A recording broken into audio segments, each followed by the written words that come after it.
It's just gorgeous. I don't think I've ever seen one any prettier. And one woman did it. So I asked them to get her name. And Thrilled to know that you have it. My goodness, that would thrill her to death.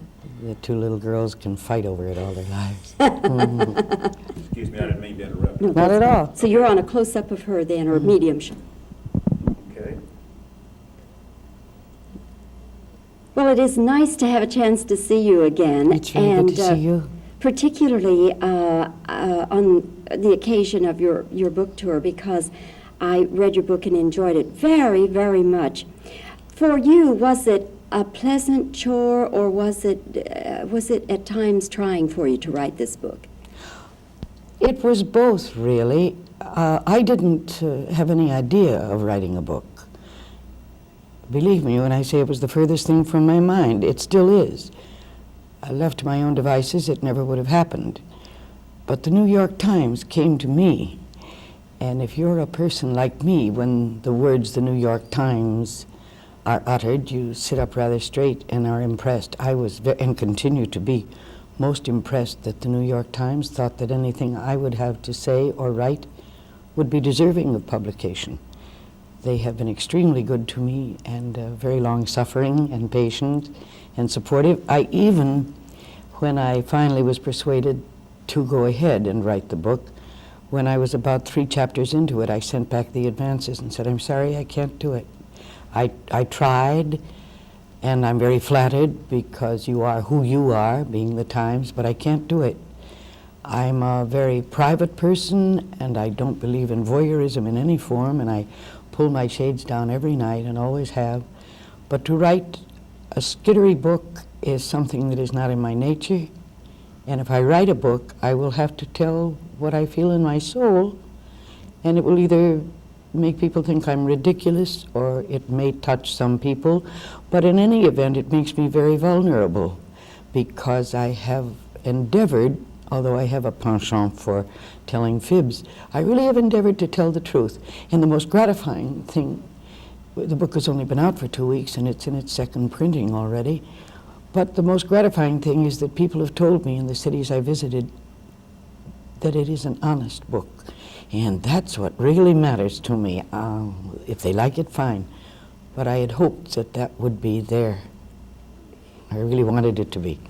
In this book, have you told any things that haven't ever been in print before?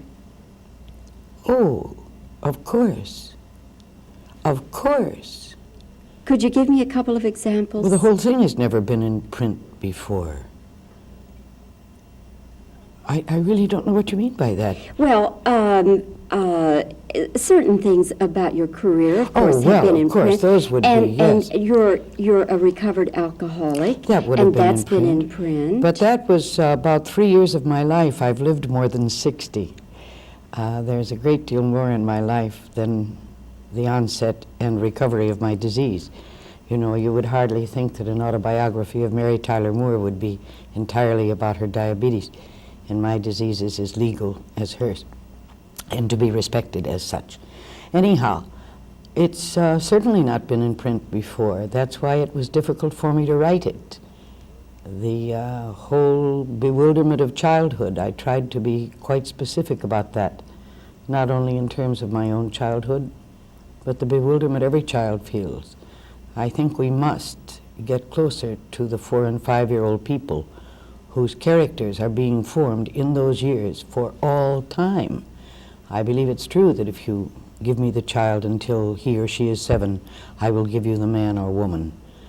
I believe we are only variables of what has happened to us in those first years. And I tried to set them down. And then to show what happens to a person who journeys through life aware of the vicissitudes and slings and arrows, but also the glorious things that happen. And somehow, to make one's way, Robert Frost said that he wanted on his tombstone the words, "I had a lover's quarrel with the world." I'm so grateful to him for having said that, because that's kind of how I feel. I am in love with the world, but I fight with it a lot. And I think that's probably healthy. What about your childhood do you wish had been different? Oh, nothing. Whatever it has taken all of the tragedies, and I've had my share, and all of the triumphs, and I've had more than my share. Whatever it has taken to make me feel the way I do this morning was either necessary or it was some kind of fluke. I believe all of it was necessary. It was a component in order to make the way I feel now possible. And I feel marvelous. I just feel great. It's wonderful to wander the country and have limousines pick you up and come to meet people like you and have the crazy luxury of talking about oneself. Heavens, it's quite a trip. And it's very nice. I'm a very busy woman at a time in life when most people are thinking about going off to Florida to sit in a rocking chair and commiserate into senility. I'm, as the kids say, really with it. This is a great season. Just great. We just had the Oscars last week, and of course you have an Oscar for All the King's Men. And was nominated twice. You see how lucky I've been. I have an Oscar for my first film. That doesn't happen very often. Do you think that represents your best work? Oh, heavens, I would hate to say that. I happened to have made quite a splash in a film, 17 minutes in a 3-hour film. That was a year. Nominated along with me was Ethel Barrymore. Can you imagine? My winning the award doesn't mean that I was a better actress than Ethel Barrymore. It meant that my role in a film for that year was, according to my peers, the best performance by an actress, not a performance by the best actress, nor perhaps was that my best work. I probably have done better work in theaters on university campuses. I'd like to think I would have won an award for a lot of my theater appearances. Maybe in radio. No, best work. Who knows best work? The people, I guess, judge it. I think we're bad judges of our own best work. I really do. We see it from a different viewpoint. You were very close to the play The Little Foxes. Oh, yes. And now, of course, Elizabeth Taylor is doing it. Yeah, and I think it's so great. Elizabeth Taylor is my dear friend, and I love Elizabeth Taylor. She's a woman who always tells the truth. There are very few women like that. You did Giant together. Giant and Suddenly Last Summer in London. And I think now Elizabeth, as Miss Hellman, the playwright, says, is absolutely right for Regina in Little Foxes, and I'm so glad she's a smash.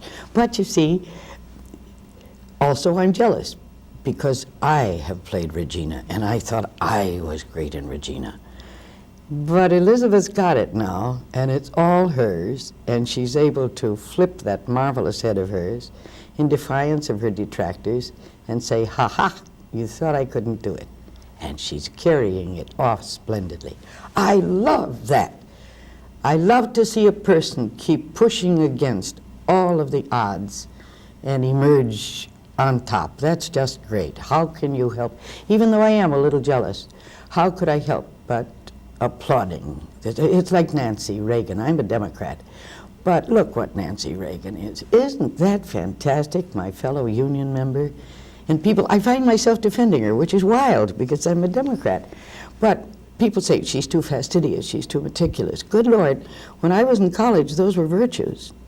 To be fastidious, to be meticulous. Whatever happened to that? I think a little more of it might stand us in better stead than we are. Well, what a wonderful thing at the inauguration to wear that kind of salmon-colored wild costume and to carry it off the way she did. I think she's sensational. I don't agree with everything she says, but hooray for Nancy. You've got to admire that. That's really great, and I think it's what our country is all about. One last question, and that is, of course, we're reading your book for enjoyment and entertainment and to get to know you, Mercedes McCambridge, to get to know you better. Is there anything else that you really want people to get from this book? I think so. I think, and it's difficult to say in a capsule form, but in the quality of mercy, I believe we should learn to appreciate our loneliness. We always think of it as something not to be desired. I think loneliness is marvelous, and Emerson says it, and I say it in the book from him. I believe this is what I want people to get, that God is very shy, and he waits outside till all your company is gone, and then he enters into your lonely heart without ringing the bell. If I had only known that, if that had only been emblazoned somewhere in my mind and spirit. I ran from the lonely times. I didn't know that that was the only time that God comes in and doesn't ring the bell. I would have treasured those times. And that's what I mean about kids. Watch a little person when he or she doesn't know, a person of 4. Read the loneliness there. Embrace it.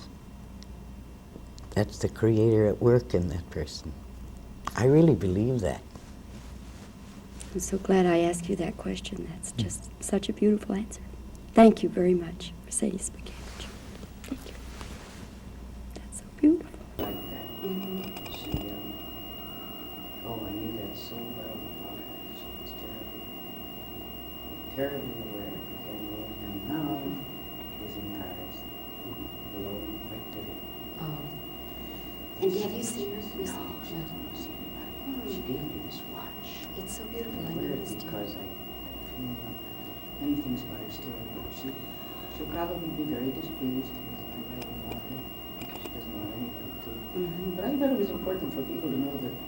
And the costume, writing about her gowns Yeah, and all. That's yeah. wonderful. And the baby's poo-poo. I love that. I wish you could have seen her with, and I take it to the window and I look at it and I say, is that too light? I don't know. Okay. Was it difficult for you to write this book? What was the most difficult thing for you about writing this biography? What was the most difficult thing for you in writing your autobiography? Bobbie. Fine. Okay, that's fine. All right. Okay. You won an Oscar for All the King's Men. Do you think your Oscar-winning performance, All the King's Men, is your best work? You, of course, were closely associated with the play, The Little Foxes. What do you think about Elizabeth Taylor doing that now? You, of course, played in The Little Foxes on stage very successfully. What do you think about Elizabeth Taylor doing that role now? Okay. You worked with her in Giant.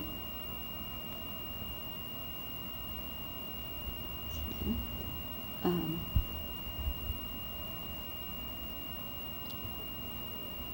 What is your feeling about people referring always to your being a recovered alcoholic? In your book, of course, you do bring out the fact that you're a recovered alcoholic, but the whole book doesn't deal with that, and I think some people might think it does.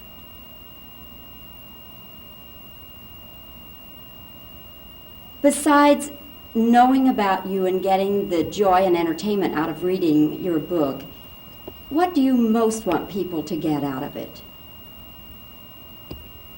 Besides reading your book for information about you and for enjoyment, what else do you want people to get out of it?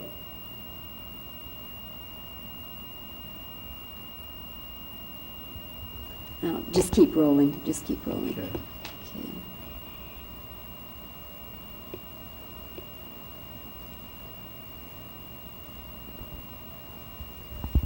Okay. That is such, those are such beautiful words. I'm glad I asked you that question. Thank you, Mercedes McCambridge.